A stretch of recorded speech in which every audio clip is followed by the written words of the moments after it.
Hi, Florian.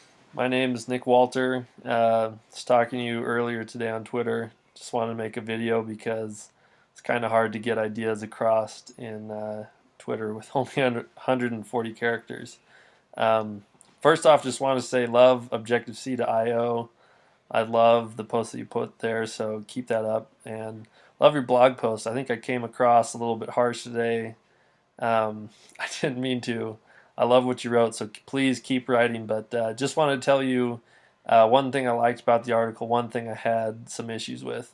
So one was I loved how you talked about the issue of there really is like users have a hard time paying for apps, and I think it's a real issue. And I loved how you said, yeah, you can complain to the App Store, you can complain to other developers about what they're doing, but that's not a great solution. I love that. I think that's completely true. That it's a sport of business, and you've got to figure out what the rules are, and you got to figure out how to win. And some are doing a really great job of that, and there's also a lot that aren't. And it's a tough place, but yeah, I think complaining is not the answer.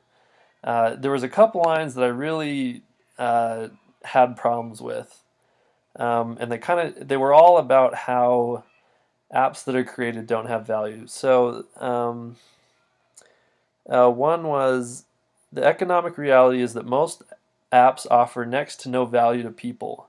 They might say otherwise when asked about this, but their actions speak clearly. A cup of coffee is worth more than almost every app on the App Store. We pour all our creativity, time, and passion into creating basically worthless products. But we should be aware of the fact that the business of creating products which offer very little value to people. It's our choice what we want to pursue. So the issue that I have with this is I think a lot of apps create a lot of value for people. And I feel like comparing it to a cup of coffee isn't the great example because a cup of coffee doesn't have value to everybody, just like apps don't have value to everybody. I, for example, am a member of the Mormon Church, and we don't drink coffee. So I've never bought a coffee, and I hope to never buy any. I mean, you could give me free coffee, and I wouldn't take it. And so I have no value with coffee. And there's plenty of people like that on the App Store. They see any paid app or anything, and yeah, they're not going to touch it. But there's plenty of people that love apps and are going to pay for them.